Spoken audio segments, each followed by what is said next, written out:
नमस्कार, मी मधुरा वाटवे. मधुराज मेजवानीमध्ये आपलं मनापासून स्वागत. आज आपण गूळ किंवा साखर न वापरता अतिशय पौष्टिक लाडू कसे बनवायचे ते पाहणार आहोत. प्रत्येकाने रोज एक लाडू नक्की खाल्ला पाहिजे, अशा पद्धतीने मी हा लाडू बनवणार आहे. अगदी डायबिटीस पेशंटनासुद्धा हा लाडू खाता येईल. यामध्ये मी असे जिन्नस वापरणार आहे ज्यामुळे आपल्या शरीराला उपयोगी असे प्रोटीन्स, फायबर्स आणि विटॅमिन्स नक्की मिळतील. चला तर मग रेसिपीला सुरुवात करूयात.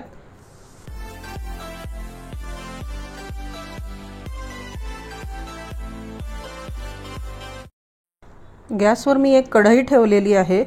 यामध्ये आपण जवस भाजून घेऊयात. सर्व जिन्नस आपण कोरडेच भाजून घेणार आहोत. यामध्ये मी जे साहित्य वापरणार आहे ते तुम्ही तुमच्या आवडीप्रमाणे कमी जास्त करू शकता.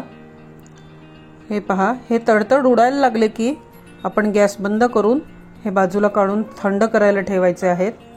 मी साधारण अर्धा कप जवस घेतलेले आहेत. 80 ग्रॅम हे जवस आहेत. पसरट ताटामध्ये काढून थंड करून घेऊयात. यामध्ये आता अर्धा कप तीळ घेते. तीळ देखील 80 ग्रॅमच आहेत. मीडियम गॅसवरती हे देखील थोडासा रंग बदलेपर्यंत आपल्याला भाजून घ्यायचे आहेत. हे पहा, तीळ तडतड उडल्यानंतरच मी बाजूला काढलेले आहेत. आता यामध्ये मी मगज बी भाजून घेते. मगज बी मी अर्धा कप घेतलेले आहेत. साधारण 65 ग्रॅम आहेत. हे पहा, हे देखील तडतड उडायला लागलेत. ताटामध्ये काढून थंड करायला ठेवून देऊयात. आता यामध्ये मी 200 ग्रॅम जवळजवळ 1.25 कप गच्च भरून बदाम बी घेतलेले आहे. हे देखील मी कोरडेच भाजून घेत आहे. यामध्ये मी जे घटक वापरलेले आहेत ते एकूण एक आपल्या शरीराला खूप उपयोगी आहेत. थोडासा रंग बदलला की आपण हे काढून घेऊयात, म्हणजे याची छान पावडर तयार होते. आता हे काढून थंड करायला ठेवून देऊयात. आणि याच कढईमध्ये आपण काजू भाजून घेऊयात. 1 कपाला थोडेसे कमी आहेत हे काजू. 100 ग्रॅम काजू आहेत. काजूची पावडर लगेच होते, त्यामुळे मी जास्त भाजत नाही आहे. आता यामध्ये मी 1/2 कप म्हणजे 25 ग्रॅम पिस्ते भाजून घेते. तुम्ही आवडीप्रमाणे कमी जास्त करू शकता. अगदी हलकेच भाजून घेते आणि काढून ठेवते थंड करायला. यामध्ये मी साधारण अर्धा कप म्हणजे 80 ग्रॅम शेंगदाणे भाजून सोलून घेतलेले आहेत. ते पुन्हा थोडेसे भाजून घेते, ज्यामुळे याची पावडर होईल पटकन.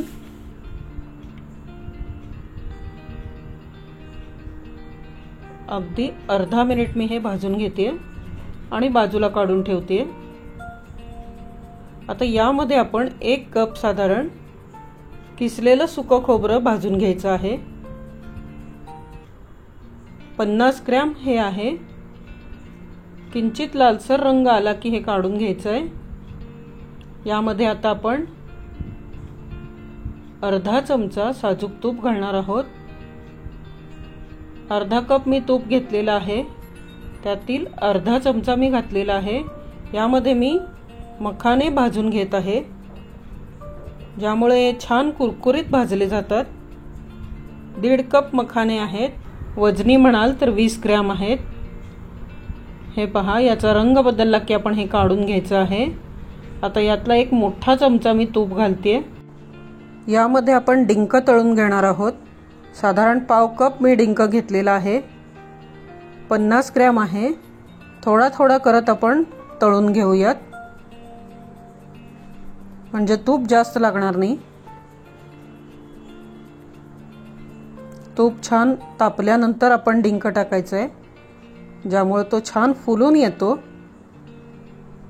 हे पहा, आता हे काढून घ्यायचं आहे आपल्याला. फार लालसर व्हायला लागला की गॅस बारीक करायचं आहे. ताटामध्ये मी काढून घेते. अशा प्रकारे मी सर्व डिंक तळून घेते. हे पहा, सगळा डिंक तळून झालेला आहे. आता हा थंड करायला मी काढून ठेवते बाजूला. यामध्ये मी आता साधारण 450 ग्रॅम खजूर परतून घेणार आहे मऊ होईपर्यंत.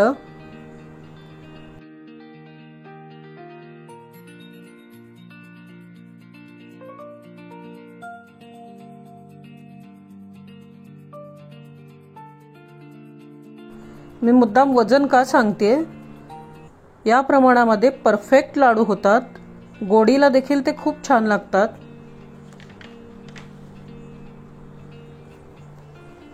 मंद गॅसवरती आपण खजूर मऊ होईपर्यंत छान परतून घेऊयात।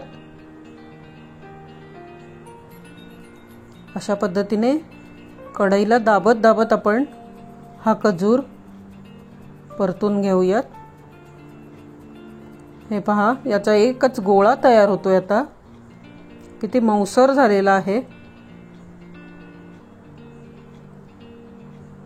खजुराचं प्रमाण मी मुद्दाम जास्त घेतलेलं आहे गोडीसाठी। गॅस बंद केलेला आहे आणि पुन्हा हे हलवून थंड करायला ठेवून देत आहे बाजूला। मस्त गोळा तयार झालेला आहे। या लाडूला साखर किंवा गूळ अजिबात लागणार नाही। लोहयुक्त खजूर आपल्याला उपयोगी पडेल। सर्व जिन्नस थंड होत आलेले आहेत। आता आपण एक एक मिक्सरमधनं फिरवून घेऊयात।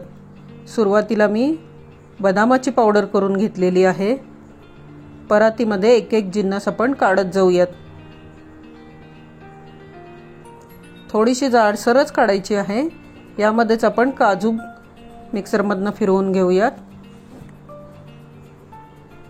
हे देखील आपण काढून ठेवूयात। अतिशय पौष्टिक लाडू होतात हे। शेंगदाण्याचा कूट मी तयार करून घेतलेला आहे। त्याच मिक्सरच्या भांड्यामध्ये आपण मखाणे बारीक करून घेऊयात। जाडसर असे हे मी बारीक करून घेतलेले आहेत। आता यात मगज बी बारीक करून घेऊयात। हे पहा, ते देखील काढून घेऊयात। एक एक करत सर्व जिन्नस आपण बारीक करून घेणार आहोत। तीळ आपल्याला जास्त बारीक करायचे नाही आहेत। अगदी 1 ते 2 वेळा पल्स मोडवरती आपण तीळ बारीक करून घेणार आहोत, ज्यामुळे त्याचा वास खूप छान लागतो।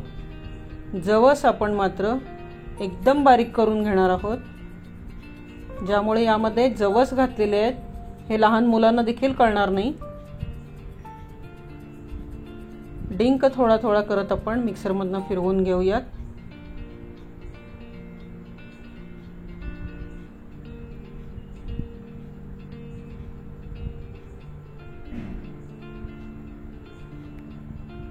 पिस्ते आपण बारीक करून घेऊयात। यामधले काही पिस्त्याचे काप मी बाजूला ठेवून देणार आहे। लाडूला वरून लावले की ते खूप छान दिसतात। हे पहा, सर्व जिन्नस मी बारीक करून घेतलेले आहेत। खोबऱ्याचा खीस मात्र आपण हाताने बारीक करायचा आहे। हा मिक्सरमधून काढायची गरज नाही आहे। हा छान कुरकुरीत झालेला आहे। हाताने देखील छान बारीक होतो। लाडूमध्ये तो थोडासा असा दाताखाली आला की छान लागतो, त्यामुळे मी मिक्सरमधनं न फिरवता हाताने चुरून यामध्ये घातलेला आहे। आता यामध्ये आपण व्यवस्थित मिक्स केल्यानंतर साजूक तूप राहिलेलं आहे ते गरम करून घालायचं आहे। हे सर्व जिन्नस आधी व्यवस्थित मिक्स करून घेऊयात।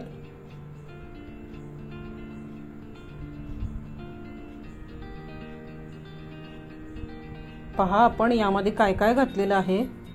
बदाम आहेत, काजू आहेत, पिस्ते आहेत। 1 टीस्पून मी वेलदोड्याची पावडर घातलेली आहे, यामुळे याचा छान स्वाद येतो। तूप मी गरम करून घेते। तीळ, जवस, मगज बी, मखाणे, अतिशय पौष्टिक लाडू होतात हे। तुम्ही एकदा आवर्जून करून पहा। तूप पातळ झालेलं आहे। आता यामध्ये आपण घालणार आहोत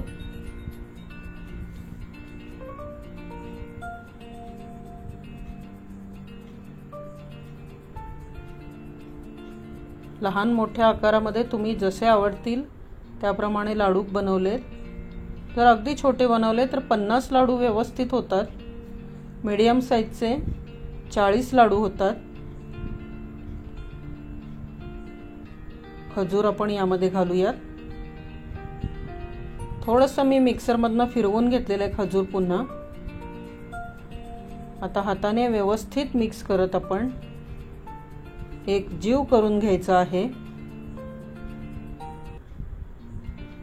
एका हाताने होत नसेल तर दोन्ही हाताने तुम्ही व्यवस्थित मिक्स करून घेऊ शकता। हे पहा, छान एकजीव होतं हे।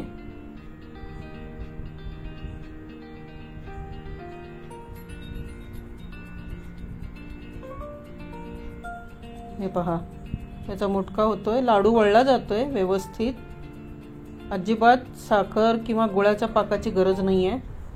हे सगळे लाडू करायला आपल्याला फक्त अर्धा कप तूप लागलेला आहे, त्यामुळे फार तुपकट देखील होत नाहीत हे लाडू। अशा पद्धतीने मी सर्व लाडू वळून घेते।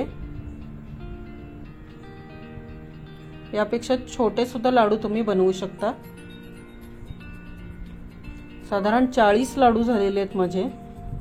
वरून मी सजावटीसाठी पिस्त्याचे काप लावलेले आहेत, अतिशय सुंदर झालेले आहेत चवीला सुद्धा। एक लाडू मी पुन्हा तुम्हाला तोडून दाखवते। यामध्ये आपण काही जिन्नस जाडसर घातलेले असल्यामुळे ते दाताखाली खूप छान लागतात, जसे की काजू, बदाम, पिस्ते आणि डिंक जाडसरच ठेवायचे थोडंसं, त्यामुळे लाडू खायला खूप छान लागतात। रेसिपी कशी वाटली ते मला कमेंटमध्ये जरूर सांगा। आवडल्यास लाईक करा, जास्तीत जास्त लोकांना शेअर करा। अजूनही चॅनलला सबस्क्राईब केलेलं नसेल तर सबस्क्राईब करा आणि बेल आयकॉनवरती क्लिक करा, म्हणजे तुम्हाला पुढच्या रेसिपीच्या नोटिफिकेशन मिळत राहतील। भेटूया पुन्हा अशाच छानशा रेसिपीमध्ये। तोपर्यंत कोणताही पदार्थ घरीच बनवा, हेल्दी रहा, खुश रहा। धन्यवाद।